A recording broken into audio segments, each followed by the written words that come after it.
যুক্তরাষ্ট্রের দক্ষ কর্মীদের জন্য H-1B ভিসার ফি $1,00,000 নির্ধারণের পর এবার মেধাবী বিজ্ঞানী ও গবেষকদের আকৃষ্ট করতে $1.2 বিলিয়ন এক মহাপরিকল্পনা চালু করেছে কানাডা, বাংলাদেশি টাকায় যার মূল্য প্রায় 1,400 কোটি টাকা। মার্কিন প্রেসিডেন্ট ডোনাল্ড ট্রাম্পের নতুন অভিবাসন নীতির কারণে যারা যুক্তরাষ্ট্র ছাড়তে চাইছেন এমন মেধাবীদের আকৃষ্ট করার লক্ষ্যের অংশ হিসেবেই এই উদ্যোগ নিয়েছে কানাডার সরকার। এবার কানাডার ফেডারেল সরকারও এই প্রচেষ্টায় যুক্ত হল। তারা একে বলছে বিশ্বে এ ধরনের অন্যতম বৃহত্তম নিয়োগ কর্মসূচি। এর আগে কানাডার বৃহত্তম হাসপাতাল নেটওয়ার্ক এবং টরন্টো বিশ্ববিদ্যালয় সহ শীর্ষ প্রতিষ্ঠানগুলো কয়েক মিলিয়ন ডলারের আলাদা পরিকল্পনা ঘোষণা করেছিল। ট্রাম্প প্রশাসনের বৈজ্ঞানিক গবেষণা খাতে ব্যাপক কাটছাঁটের কারণে ক্ষতিগ্রস্ত বিশেষজ্ঞদের আকৃষ্ট করাই এর মূল লক্ষ্য।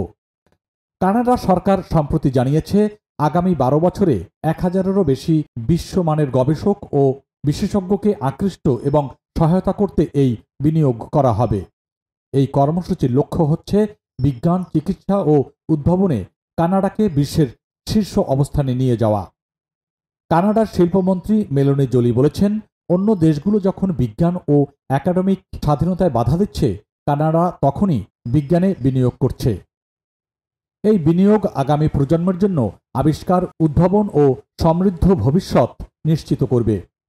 যদিও পরিকল্পনায় যুক্তরাষ্ট্রের নাম সরাসরি উল্লেখ করা হয়নি, দেশটির বিশ্লেষকরা বলছেন এটি স্পষ্টতই সেই উচ্চ দক্ষ কর্মীদের টার্গেট করেছে যারা আগে H-1B ভিসা নিয়ে যুক্তরাষ্ট্রে কাজ করতে যেতেন বা কাজ করতে চেয়েছিলেন।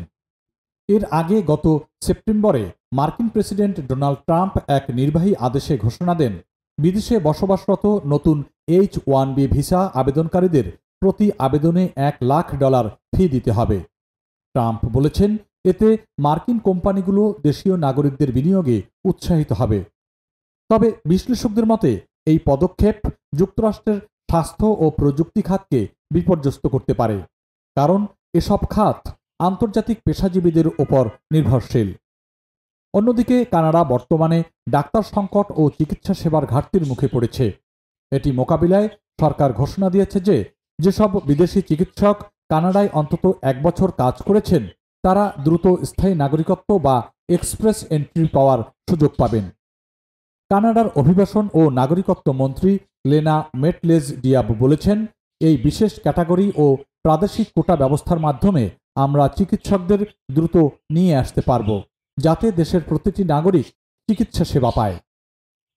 এদিকে এরই মধ্যে যুক্তরাষ্ট্র থেকে শীর্ষস্থানীয় কয়েকজন গবেষক কানাডায় স্থানান্তরিত হয়েছেন। টরন্টো বিশ্ববিদ্যালয় জানিয়েছে তারা নভেম্বরে 3 জন মার্কিন গবেষককে নিয়োগ দিয়েছেন, যাদের গবেষণার ক্ষেত্র মহাকাশ, অর্থনীতি ও নতুন গ্রহ অনুসন্ধান পর্যন্ত বিস্তৃত।